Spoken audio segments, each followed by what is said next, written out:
अस्सलामुअलैकुम, आप देख रहे हैं समा। मैं हूं रमीज अहमद और मैं हूं इरम ज़ईम। खबरनामे में खुश आमदीद। सबसे पहले बात करते हैं वज़ीर आज़म इमरान खान की, जिनका कहना है कि हम अफगानिस्तान में अमन के लिए साथ दे सकते हैं, मगर पाकिस्तान में फौजी अड्डों के मेज़बान नहीं बन सकते। अगर हमने ऐसा किया तो दोबारा दहशतगर्दों के इंतकाम का निशाना बनेंगे, जो हम अफोर्ड नहीं कर सकते। वज़ीर आज़म ने वॉशिंगटन पोस्ट में शाया होने वाले मजमून में दो टोक मौक़िफ़ अपनाया।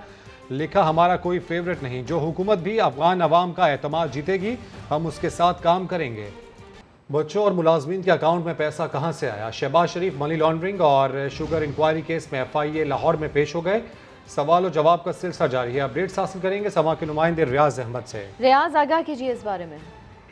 जी बिल्कुल ऐसा ही है कि अभी कुछ देर पहले ही शहबाज शरीफ जो है वो अपनी गाड़ी पर यहाँ पर जाती हैसियत में पेश हुए। उनके साथ अता तारड़ थे। अता तारड़ को एक दूसरे कमरे में बिठा दिया गया, जबकि जो शहबाज शरीफ हैं वो अब जो तफ्तीशी टीम है, जो 4 रुकनी तफ्तीशी टीम है, उनके सवालात के जवाब दे रहे हैं। जो 20 सवालात उनसे किए गए थे, जो तहरीरी तौर पर उनको भिजवाए गए थे, उनके जवाबात भी वो साथ लेकर आए हैं और साथ उनको जो मुतलका रिकॉर्ड कहा गया था वो तमाम रिकॉर्ड भी वो साथ लाए हैं। अब जो तफ्तीशी टीम है वो उनसे सवाल कर रहे हैं कि 25 अरब रुपए की जो मनी लॉन्ड्रिंग हुई है उस हवाले से वो उनसे सवाल कर रहे हैं। और इसके अलावा अल अरेबिया शुगर मिल और रमजान शुगर मिल के हवाले से, चूंकि अल अरेबिया शुगर मिल में वो डायरेक्टर थे, तो इस हवाले से भी उनसे सवाल किए जा रहे हैं कि किस तरह वो आप जो पैसे थे वो आपके मुलाजमीन के अकाउंट में जाते थे और वहाँ से फिर शरीफ फैमिली के अकाउंट में जाते थे।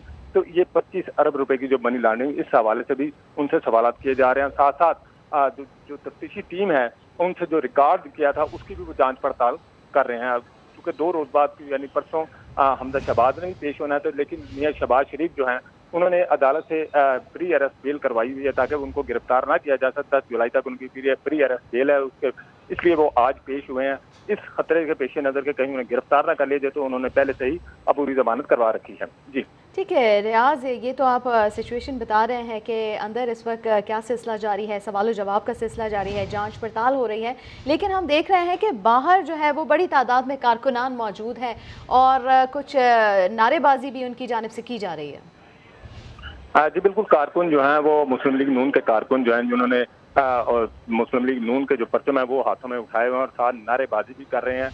और शहबाज शरीफ की गाड़ी जब रीगल चौक पहुंची, क्योंकि वहां पर मुस्लिम लीग नून के कारकुन बड़ी तादाद में जमा थे और इसी वजह से मार रोड पर ट्रैफिक का जो बहाव था उसमें काफी हद तक जो है वो रुकावट भी आई, जिससे ट्रैफिक वार्डन दूर करने की कोशिश भी करते रहे। लेकिन शहबाज शरीफ गाड़ी से बाहर नहीं आए, ना ही उन्होंने हाथ हिलाकर जवाब दिया, लेकिन कारकुन जो थे वो नारेबाजी करते रहे और कारकुन अभी भी वहां पर मौजूद हैं, दोनों साइड पर मौजूद हैं। इधर जो मजंग वाली साइड पर भी कारकुन मौजूद हैं और रीगल चौक वाली साइड पर भी मुस्लिम लीग नून के कारकुन मौजूद हैं।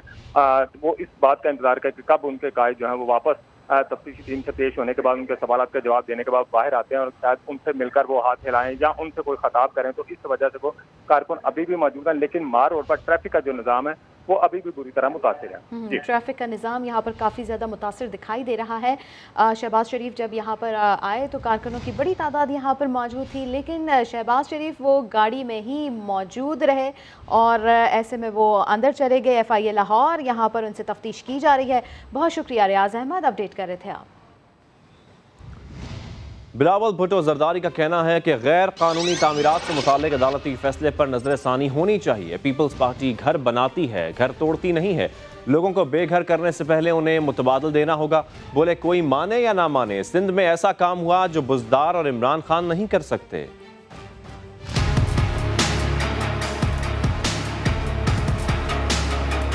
इस डिसीजन को रिव्यू करना पड़ेगा। पाकिस्तान पीपल्स पार्टी घर बनाती है, हम गिराते नहीं।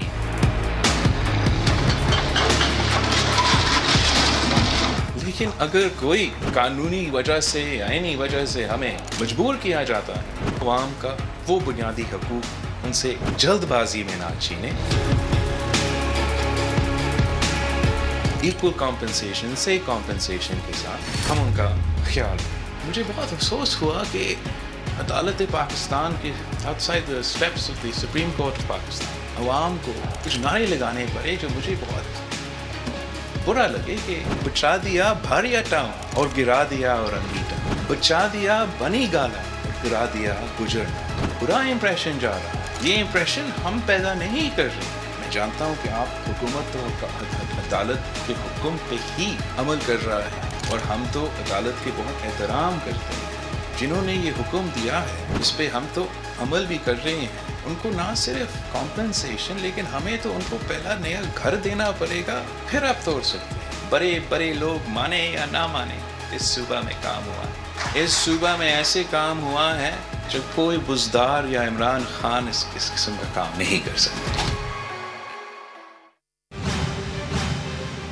बुलेटिन में आगे देखिए नस्ला टावर के बेबस मकीन।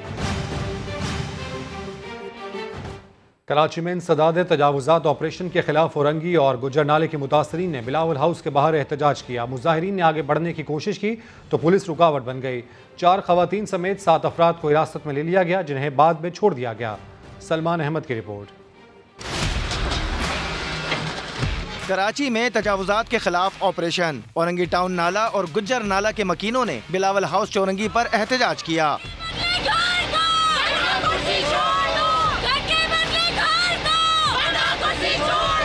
इस दौरान बिलावल हाउस के साथ मुंसलिक शाहरा को ट्रैफिक के लिए बंद कर दिया। मुश्तइल मुजाहिरीन ने पेशकदमी की कोशिश की तो पुलिस रुकावट बनी। मुजाहिरीन और अहलकारों में धक्कम पेल भी हुई। बिलावल हाउस जाने की कोशिश पर 4 खवातीन समेत 7 अफराद को हिरासत में लिया गया तो लोगों ने एहतजाज खत्म कर दिया, जिसके बाद पुलिस ने जेर हिरासत अफराद को छोड़ दिया। कराची प्रेस क्लब में मुतासरीन ने प्रेस कॉन्फ्रेंस की, कहा हम पुरअमन एहतजाज कर रहे थे, हमें धक्के दिए गए। हम बिलावल हाउस पहुँचे थे बेनज़ीर मोहतरमा की सालगिरह के थे कि हम लोग गरीबों की सुनी जाए, मगर हमने वहाँ जैसे ही पहुँचे हमारे साथ पुलिस वालों ने बदतमीजी की, हमारे साथ हाथापाई की। मुतासरीन का कहना था कि अदालत ने मुतबादिल जगह फराहम करने का कहा है, हुकूमत सिंध अमल करे। कैमरामैन सनाउल्लाह के साथ सलमान अहमद, समा, कराची। नाजायज़ तामीरात के खिलाफ सुप्रीम कोर्ट के फैसले के बाद नस्ला टावर के मकीन फिक्र परेशानी की तस्वीर बने हुए हैं। कराची से रेहान अहमद की रिपोर्ट। बालकोनी से कराची की खूबसूरत तरीन शाहराह फैसल का दिल फरेब नज़ारा। समंदर से आती ठंडी हवाएं, रोशन हवादार और कुशादा कमरे,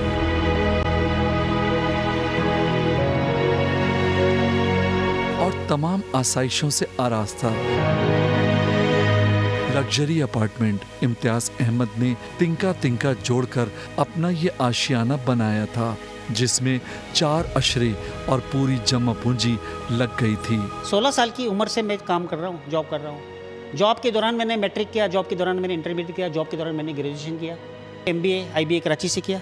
और अब जब पूरी ज़िंदगी के 58 साल गुजर गए और जब मुझे अपने एक प्रॉपर्टी जो मैंने ख़रीदी, वाहिद प्रॉपर्टी, उसके जब लीज़ के डॉक्यूमेंट मिलने का टाइम आया तो पता लगा कि ये इल्लीगल है। ये कहाँ का इंसाफ है?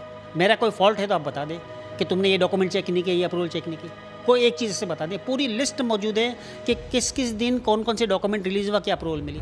इम्तियाज अहमद कराची के उसी नस्ला टावर के मकीन हैं जिसे गिराने का हतमी हुक्म सुप्रीम कोर्ट से आ चुका है, जिसके बाद से इम्तियाज अहमद और उनके घर वालों के लिए इस अपार्टमेंट की आसाइशें बेमानी हो चुकी हैं।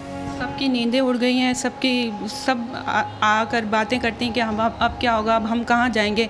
रो रही हैं, बच्चे परेशान हैं। वो ये कह रहे हैं कि अचानक हम पर ऐसी मुसीबत आई है कि वो पता नहीं कहाँ से, अब हमें भी ये भी दिन देखना था। जो मेरे अब्बू ने पूरी ज़िंदगी कमाई है, वो हम कहीं और जगह हम सोचे भी कैसे नया घर खरीदने का, हमारा अपना घर नहीं होगा आगे फिर, तो इस पर बहुत अफसोस होता है। नस्ला टावर के 44 अपार्टमेंट्स में बसने वाले एक फ्रॉड का शिकार हुए हैं, और ये फ्रॉड करने वाले उन इदारों के अफसरान थे जिनकी जिम्मेदारी शहरियों को इस फ्रॉड से बचाना था, और उन इदारों में सर फहरिस्त सिंध बिल्डिंग कंट्रोल अथॉरिटी है। जब भी कोई प्रॉपर्टी खरीदते हैं या बुक करवाते हैं तो अप्रूवल देती सिंध बिल्डिंग कंट्रोल अथॉरिटी, कि सिंध बिल्डिंग कंट्रोल अथॉरिटी ने ये बिल्डिंग बनाने की इजाज़त दी है कि नहीं दी, सबसे इंपॉर्टेंट डॉक्यूमेंट। इसके अलावा उन्होंने हमें और भी बहुत सारे डॉक्यूमेंट्स दिखाए, हमने तसल्ली की।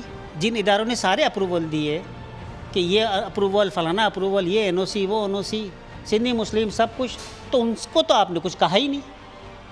और बकौल चीफ साहब के सब जो है ना गलत तरीके से रिश्वत दे के करते हैं, तो आप उनको सज़ा दें, उनको बुलाएं। वो चीफ साहब के सामने खड़े हुए हैं कोर्ट में, उसको आप कुछ नहीं कह रहे हैं।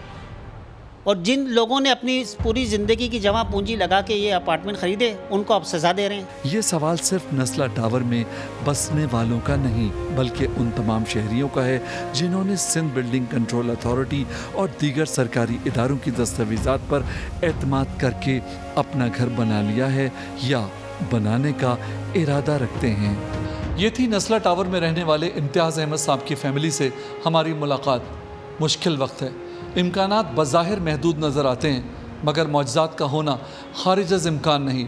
दुआ है कि इस मसले का एक ऐसा हल सामने आए जो सबके लिए काबिल कबूल हो। कैमरामैन सनाउल्लाह के साथ रेहान अहमद, समा, कराची। वज़ीर आज़म के मौम ने ख़ुसूसी शहबाज गिल का कहना है कि सिंध के अवाम ने तहरीक इंसाफ को मैंडेट दिया है, उनके लिए आवाज़ उठाते रहेंगे, इन्हें पीपल्स पार्टी के रहमो करम पर नहीं छोड़ेंगे। गवर्नर हाउस कराची में प्रेस कॉन्फ्रेंस में शहबाज गिल का कहना था कि सिंध का पैसा अयान अली के जरिए बैरून मुल्क जाता था, सिंध हुकूमत को एक एक रुपए का हिसाब देना होगा। आप अगले साल में 50 अरब से इस साल 12 पे आए, सिर्फ कलेक्ट किया, और अगले में आप स्ट्रेट में आपने टारगेट ही 24 अरब का रख दिया। तो भाई ये क्या हो रहा है? इस तरह तो बाप का मुल्क समझ के भी नहीं चलाया जाता। इस तरह तो डाकू चोर भी मुल्क को नहीं लूटते जो आप कर रहे हैं। ये आप कर क्या रहे हैं, आवाम को तो बताएं। एक तरफ आप कह रहे हैं फेडरल गवर्नमेंट हमें टैक्स कलेक्ट नहीं पूरा कर पाती और हमें हिस्सा कम देती है, और दूसरी तरफ आपकी अपने हालात ये हैं, तो क्या सिंध की आवाम की कोई आवाज नहीं उठाएगा? क्या सिंध की आवाम लावारिस है? किसान के लिए बिला सूद कर्जे, हुकूमत की तरफ से घर बनाने के लिए 3 लाख रुपए, मगर नून लीग को बजट में गरीब के लिए कुछ नजर आ रहा। हमेशा पेशी पर आने वाले साबिक वजीर आजम शाहिद खाकान अब्बासी अदालत के बाहर हुकूमत पर निश्तर बरसाना नहीं भूलते। आज क्या कहा उन्होंने, आपको भी दिखाते हैं। बजट की हकीकत ये है कि मैंने प्रेस कॉन्फ्रेंस की थी, झूठ का लफ्ज़ इस्तेमाल किया, वज़ीर ख़जाना साहब नाराज़ हो गए। मैं अपने अल्फाज वापस लेता हूँ और झूठ की जगह गलत बयानी कह देता हूँ। गलत बयानी का आलम यह है कि 600-700 अरब का आमदन के अंदर आज से ही खसारा मौजूद है, लेकिन इस बात को मानने को तैयार नहीं है। ये बता दें कि क्या एग्रीमेंट IMF से हुए हैं, अगर नहीं हुए तो फिर क्या होगा। एक लफ्ज़ भी 1.5 घंटे की तकरीर में वज़ीर ख़जाना ने गरीब आदमी को रिलीफ देने की बात की है। मुल्क भर में कोरोना वायरस से अमवात और मुस्बत केसेस में नुमाया कमी आने लगी। 24 घंटे के दौरान 27 अफराद इंतकाल कर गए। मजमूई अमवात की तादाद 22,034 हो गई। NCOC के मुताबिक गुज़श्ता रोज़ 39,000 से ज़ायद कोरोना टेस्ट किए गए, सिर्फ 663 मुस्बत निकले। शरह 1.69% रही। एक्टिव केसेस की तादाद 33,452 है। दूसरी जानिब वैक्सीनेशन का अमल भी जारी है। गुज़श्ता रोज़ 3,04,000 से ज़ायद अफराद को वैक्सीन लगाई गई। अब तक 1,34,84,364 अफराद को वैक्सीन लग चुकी है। आगे बढ़े और आपको बताएं, पेशावर के इलाके चमकनी में रात गए मुसल्लह अफराद ने घर में घुसकर फायरिंग कर दी। 4 बच्चों समेत 7 अफराद को मौत के घाट उतार दिया। पुलिस के मुताबिक वाकया जायदाद के तनाज़े पर पेश आया। मजीद जानते हैं शहाबुर रहमान से। शहाब, मजीद क्या तफसीलात हैं आपके पास? क्या कोई गिरफ्तारी भी अमल में आई है? जी बिल्कुल, इस वक्त मैं मौजूद हूँ ताना चमकनी के हदूद बंधु में, जहाँ पर गुज़िश्ता शब एक अफसोसनाक वाक़या पेश आया था। मुसल्लह अफराद ने घर में घुसकर पूरे के पूरे ख़ानदान को मौत के घाट उतार दिया, जिसमें 4 बच्चे भी शामिल हैं।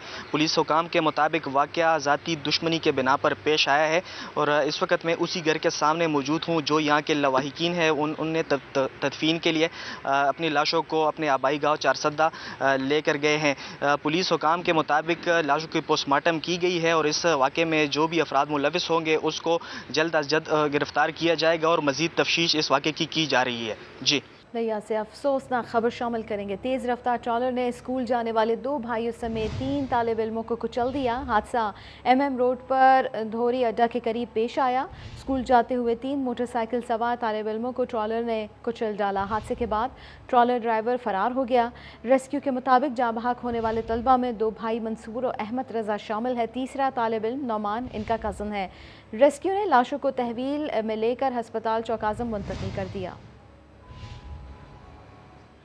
लाहौर के इलाके शाहदरा में PHA का मंजूर शुदा पार्क डंपिंग साइट का मंजर पेश करने लगा। गंदगी के बायस इलाका मकीन बीमारियों में मुब्तला होने लगे हैं।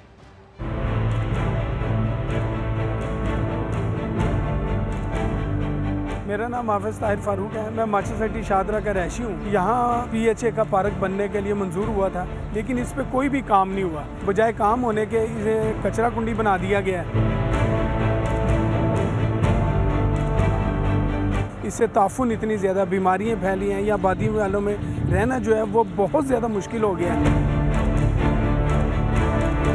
हम लोग जो है वो अब यहाँ से ये है कि अपने मकानात बेचने की जो है वो कर रहे हैं, कोशिश कर रहे हैं कि यार कहीं और जगह जाया जाए। MPA MN को दरख्वास्तें दी हैं, PHA को दरख्वास्तें दी हैं, LFW को दरख्वास्तें दी हैं, लेकिन हमारी कोई सुनवाई नहीं हुई।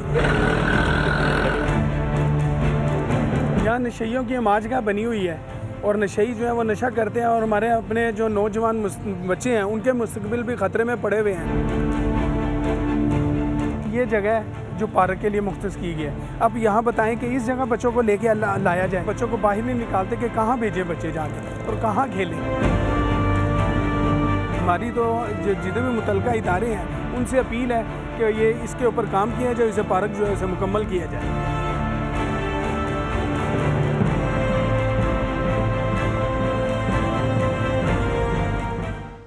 खबरों का सिलसिला आगे बढ़ाएं और आपको बताएं, वज़ीर दिफा परवेज़ खटक ने बड़े बड़े दावे कर दिए, ऑपोजिशन को चैलेंज भी दे डाला। शहबाज शरीफ का नाम लेकर कहा कि उनकी 20 साल कारकर्दगी से मेरी 5 साल कारकर्दगी बेहतर थी। महंगाई गुर्बत करने वालों से कहा कि पूरे खैबर पख्तूनख्वा में कोई एक गरीब ढूंढ कर दिखा दें, एक कच्चा मकान तलाश कर दें तो मान जाएंगे कि ये लोग सच्चे हैं। शहबाज शरीफ को चैलेंज करता हूँ, आपकी 20 साल की कारकर्दगी और मेरी 5 साल और ये मौजूदा 3 साल की कारकर्दगी और महंगाई गुर्बत, मैं चैलेंज करता हूँ। आए जाए फिरे, मैं अपने सूबे के बात करता हूँ, आए मेरे साथ फिरे, मुझे गरीब पैदा करके दिखा दें तो फिर मैं कहूँगा कि तुम बड़े सच बोल रहे हो। ये सारा एक ड्रामा है, ये अपोजिशन का एक ड्रामा है, तो ये ड्रामा नहीं चलेगा। मुझे निकाल के बताओ कि कौन इस वक्त बेरोजगार है। आपको मजदूर नहीं मिलता, आपको घरों में नौकर नहीं मिलते। आज कोई कच्चा मकान दिखा दे मुझे, मैं अपने सूबे की बात करता हूँ। तो कहाँ पर गुर्बत आ गई? गाड़ियाँ नहीं थी किसी के पास, मोटरसाइकिल नहीं थे, आज हर एक जो है अच्छी ज़िंदगी गुजार रहा है। हमारे MNA साहब कह रहे हैं करक में गुर्बत है, मैं मानता हूँ होगा। तो इंशाअल्लाह ताला 2 साल में आहिस्ता आहिस्ता कर्जों से भी जान छूटेगी और IMF से भी जान छूटेगी फॉरएवर। दौरा इंग्लैंड और वेस्ट इंडीज से पहले कौमी क्रिकेट टीम के बैटिंग कोच यूनुस खान ने ओहदा छोड़ दिया। PCB के मुताबिक यूनुस खान ने बाहमी इत्तफाक राय से राहें जुदा कर ली। अपडेट्स हासिल करेंगे समा के नुमाइंदे कादिर ख्वाजा से। कादिर, क्या असल वजह पता चल सकी है? मुआहिदा तो यूनुस खान का 2 साल के लिए था। देखिए, यूनुस खान का जो मुआहिदा था वो वर्ल्ड कप 2022 तक था एज ए बैटिंग कोच, लेकिन उससे पहले ही यूनुस खान अपने ओहदे से दस्तबरदार हुए हैं और PCB और यूनुस खान ने बामी इत्तफाक़ राय से राहें जुदा की हैं। जबकि पाकिस्तान क्रिकेट बोर्ड के बड़ों ने यूनुस खान से आम बैठक की, जिसके बाद यूनुस खान को एतमाद में लेते हुए बैटिंग कोच का ओहदा जो है वो छोड़ने का कहा। उसके बाद यूनुस खान को गुज़श्ता साल नवंबर में 2 साल के लिए बैटिंग कोच मुकर्रर किया गया था और chief executive Pakistan cricket board कहते हैं कि दोनों फरीक़ैन ने तवील मुशावरत के बाद बाहमी इत्तफाक़ राय से राहें जुदा की हैं। जबकि मुख्तसर दुराने के लिए कौमी क्रिकेट टीम के बैटिंग कोच की हैसियत से यूनुस खान के खिदमात का एतराफ़ करते हैं। मजीद आपको बताता चलूं कि यूनुस खान का तो ट्रैक जो था वो 2022 वर्ल्ड कप तक था और यूनुस खान की कारकर्दगी से पाकिस्तान क्रिकेट बोर्ड जो मैनेजमेंट है वो मुतमईन नहीं हुई थी, लेकिन अब बाहमी इत्तफाक़ राय से राहें जुदा कर ली। अपडेट्स के लिए बेहद शुक्रिया कादिर। गवर्नर सिंध इमरान इस्माइल नागा पर्वत रामा झील पहुंच गए। आवाम के लिए वीडियो पैगाम में कहा, हम अमरीका और यूरोप जाकर पैसे ज़ाया करते हैं। पाकिस्तान में बहुत खूबसूरती है, आपने खूबसूरती और कुदरत देखनी है तो नागा पर्वत आइए। अस्सलामुअलैकुम। इस वक्त हम नागा पर्वत के पास रामा झील की आप देख रहे हैं, पीछे मेरे रामा लेक है, यहाँ पर हम खड़े हैं। ये बड़ा एडवेंचरस टूर एक हमारा रहा है और यहाँ पर आने के लिए हमें पहले जीपी पर ट्रैक, फिर उसके बाद हमें घोड़ों पर यहाँ पे आना पड़ा। टेम्परेचर यहाँ पे फ्रीजिंग है, माइनस में होगा। यहाँ पे इंटरनेट चल नहीं रहा तो बता नहीं सकता क्या है, लेकिन मेरे इस वीडियो का मकसद ये है कि जो लोग यूरोप और अमेरिका जाते हैं, it's a total waste of money. Pakistan में इतनी खूबसूरत जगह अल्लाह ने हमें दी है और इतना ज़बरदस्त टूरिज्म स्पॉट है कि यहाँ पे आके आदमी स्विट्जरलैंड भूल जाए। अपने मुल्क में ज़बरदस्त टूरिस्ट स्पॉट्स हैं और मुझे तो लगता है कि शायद हमने ज़िंदगी ज़ाया की जो यहाँ पर नहीं आए। सिटीजन पोर्टल पर दर्ज खातून की तरफ से हिरासानी की शिकायत पर गफलत क्यों बरती? वज़ीर आज़म ने FIA अफसरान को मुअत्तल करने की हिदायत कर दी। बात कर लेते हैं नुमाइंदा ख़ुसूसी अब्बास शबीर से। अब्बास, बताइएगा इस बारे में। देखिए, बिल्कुल वज़ीर-ए-आज़म ने सिटीजन पोर्टल पर शिकायत को गैर संजीदा लेने वाले अफसरान के खिलाफ सख्त कार्रवाई का फैसला किया है और फौरी तौर पर DG FIA को शफाफ इंक्वायरी की खातिर मुतल्लिका अफसरान को मुअत्तल करने की हिदायत की है। एक खातून ने सिटीजन पोर्टल पर ये शिकायत की थी, 5 मरतबा शिकायत की थी, लेकिन FIA अफसरान ने कार्रवाई नहीं की थी। वज़ीर-ए-आज़म ऑफिस से ये भी बताया गया है कि FIA के गैर जिम्मेदाराना अफसरान के खिलाफ इंक्वायरी करके सख्त एक्शन लेने की हिदायत की गई है। खातून ने हरासगी के बायस यूनिवर्सिटी से नौकरी छोड़कर FIA से रुजू की है। अपने शौहर के साथ भी वो FIA के दफ्तर गई, लेकिन FIA अफसरान ने ताउन नहीं किया। उसी अदम ताउन की वजह से खातून ने मुबैना खुदकुशी की कोशिश भी की। 16 दिसंबर 2019 से 13 जून 2021 तक FIA ने शिकायत को मुसलसल नजरअंदाज किया, जिस पर वज़ीर-ए-आज़म बरहम हुए और फौरी तौर पर DG FIA को हिदायत जारी की है कि इन अफसरान के खिलाफ फौरी तौर पर कार्रवाई की जाए। बहुत शुक्रिया अब्बास शबीरा। बराह रास्त आपको ले चलेंगे। कौमी असम्बली का इजलास इस वक्त जारी है। एहसान इकबाल इजहार ख्याल कर रहे हैं।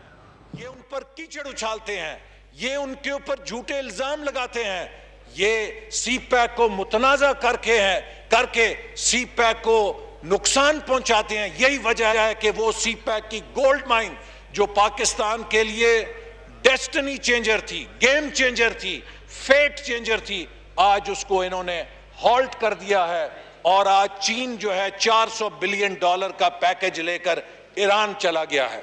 तो यही $400 बिलियन पाकिस्तान की तरफ आ सकते थे और आने थे। कौमी असम्बली का इजलास इस वक्त जारी है। नून लीगी रहनुमा एहसान इकबाल कौमी असम्बली में इजहार ख्याल कर रहे हैं। आगे बढ़े और आपको बताएं, हुकूमत सिंध को इस साल 750 अरब रुपए दिए जा रहे हैं। पिछले 2 बरसों में 16 से 1800 अरब दिए जा चुके हैं। आखिर ये पैसा कहाँ गया? वज़ीर इत्तलात फवाद चौधरी ने कौमी असम्बली में भी सवाल उठा दिया। बोले कराची मिनी पाकिस्तान है, लेकिन उसकी अपनी पुलिस नहीं। 1990 से रेंजर्स तैनात है। सवाल ये है कि जब आप ये पूछे कि जनाब ये पैसा गया किधर, आपने इतना पैसा 1600-1700 अरब रुपया आपने खर्च किया 2 सालों में, आखिर वो पैसा गया किधर? उसकी प्लानिंग किधर की गई? आप अंदाज़ा लगाइए कि कराची की अपनी पुलिस ही नहीं है। क्या आप तसव्वुर कर सकते हैं कि कोई ऐसा शहर हो जो दुनिया का 4था या 5वां बड़ा शहर हो और उसकी अपनी पुलिस ना हो? आप तसव्वुर ही नहीं कर सकते। ये रेंजर्स को 1990 से रेंजर्स जो है वो वहाँ पे कराची में है। काउंटर टेररिज्म डिपार्टमेंट ने मीरपुर खां से रॉकेट तरबियत याफ्ता मजीद 2 दहशतगर्द पकड़ लिए, जिनका ताल्लुक MQM से बताया जा रहा है। DIG CTD उमर शाहिद का कहना है कि वासिर जलील और अनीस एडवोकेट भारत से अस्करी तरबियत का नेटवर्क चलाते थे। मजीद गिरफ्तारियाँ कल रात हुई हैं और वहाँ मीरपुर खास के ही इलाके से कुछ रिकवरी हुई है भारी मिकदार में असले की। उनके इंकशाफात के मुताबिक सन 1998 से लेकर 2002-2003 तक इंटीरियर सिंध और कुछ APMSO के लड़कों को बाकायदगी से इंडिया ट्रेनिंग के लिए भेजना। जो बंदे हमने कल मीरपुर खास से गिरफ़्तार किए हैं वो भी इस बात का इंकशाफ करते हैं कि उसी पीरियड में वो लोग इंडिया गए, वहाँ उन्होंने तकरीबन कुछ 1.5 साल का अरसा इंडिया में गुजारा। वहाँ उनको असले की ट्रेनिंग मिली, वहाँ उनको इवन काउंटर सर्वेलेंस की ट्रेनिंग मिली। अल्ताफ़ हुसैन के अलावा 2 की लीडर थे, इसमें एक अनीस एडवोकेट और दूसरा वासिर जलील, जिनको ये जो लड़के इंडिया भेजने का जो सिस्टम था उसको चलाने और उसको मैनेज करने की जिम्मेदारी दी गई थी। अब तक अनीस एडवोकेट के खिलाफ इतने सबूत आ चुके हैं कि उनको गिरफ्तार क्यों नहीं किया गया? ये गिरफ्तार करना या ना करना जो है वो इन्वेस्टिगेटिंग ऑफिसर का प्रोगेटिव होता है और हम उसी बात पर चलते हैं कि जब हमारे पास किसी भी बंदे के खिलाफ इतनी एविडेंस आ जाएगी, ये अब आगे जाकर हम ये देखेंगे कि IO के पास अगरचे के इनफ एविडेंस होगी तो उनको चालान किया जाएगा। कराची समेत सिंध भर के CNG स्टेशन 1 हफ्ते के लिए बंद कर दिए गए हैं। सड़कों पर पब्लिक ट्रांसपोर्ट कम होने के बायस आवाम को मुश्किलात का सामना है। मजीद जानेंगे समा के नुमाइंदे खुर्शीद आलम से। जी खुर्शीद, बताइएगा। जी बिल्कुल, पूरे 1 हफ्ते के लिए CNG स्टेशन बंद कर दिए गए हैं और ख़ुद CNG डीलर्स ने इस फैसले को मुस्तरद किया है। लेकिन इस फैसले के पहले दिन ही कराची में हमने देखा है कि दिन के औकात में भी मुख्तलिफ मकामात पर मुसाफिर अपनी गाड़ियों के इंतज़ार में खड़े हैं और उनकी गाड़ियाँ देर से आ रही हैं। CNG रिक्शे हों, टैक्सियाँ हों या पब्लिक ट्रांसपोर्ट, उनका बेशतर हिस्सा CNG पर कन्वर्ट होने की वजह से इस बंदिश का असर उन पर पड़ना शुरू हुआ है। लेकिन इसका असल अंदाज़ा हमें 24 से 36 घंटे के बाद होगा जब असल बहरान शुरू होगा और CNG के बजाय वो गाड़ियाँ दोबारा पेट्रोल से चलना शुरू होंगी। लेकिन हमने देखा है कि मुख्तलिफ़ जगहों पर मुसाफिरों की लंबी कतारें भी नज़र आई हैं। मुख्तलिफ़ गाड़ियों में लोग दरवाज़ों पर ही नहीं बल्कि छतों पर भी बैठे हुए नज़र आए हैं। खुर्शीद आलम हमें अपडेट कर रहे थे। LPG की कीमत में 4 दिनों में तीसरी बार इजाफा। मार्केटिंग कंपनियों ने LPG की कीमत 6 रुपये 9 पैसे फ़ी किलो बढ़ा दी है। अपडेट्स हासिल करेंगे समा के नुमाइंदे वहाब कामरान से। वहाब, क्या वजूहात हैं इसकी? देखिए रमीज, जो कंपनियां हैं और जो एसोसिएशन है उनका तो ये जवाब बता रही हैं कि जी चूंकि टैक्सेस बहुत ज्यादा हैं इस वजह से LPG की कीमत में इजाफा करना मजबूरी है। और आलमी मंडी की कीमतों का भी हवाला दिया जा रहा है कि वहाँ पर भी LPG चूंकि इंपोर्ट की जा रही है ज्यादा, तो इसलिए कीमतों में इजाफा किया जा रहा है। मजमूई तौर पर 4 दिन में 16 रुपये 9 पैसे फी किलो इजाफा कर दिया गया है LPG की कीमत में।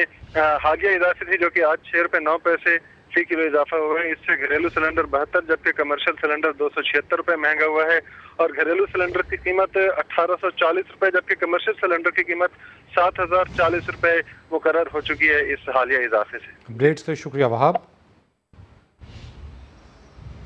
पाकिस्तान फ्लावर मिल्स एसोसिएशन ने टर्नओवर टैक्स ख़त्म करने का मुतालबा करते हुए 24 जून से मिलें बंद करने का ऐलान कर दिया। तफसीलात जानते हैं सभा के नुमाइंदे उस्मान सिद्दीक से। उस्मान, फ्लावर मिल्स एसोसिएशन के मुतालबात क्या हैं?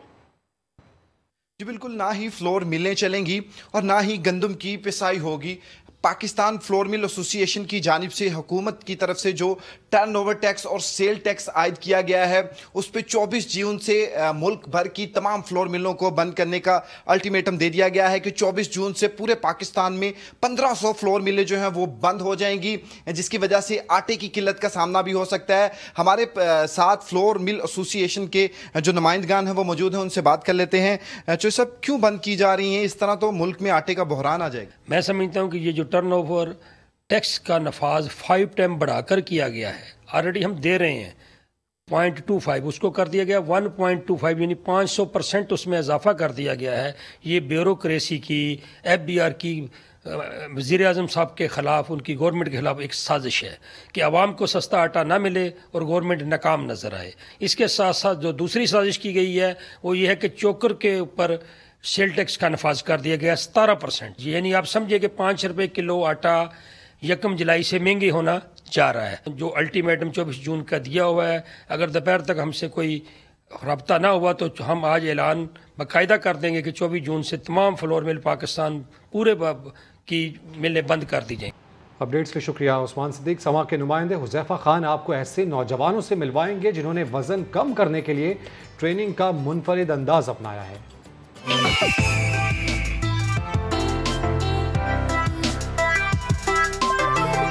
कैलिस्थेनिक के नाम से जाने वाला ये वर्कआउट क्या है और इसमें किस किस किस्म की मशकें होती हैं, आइए आपको दिखाते हैं।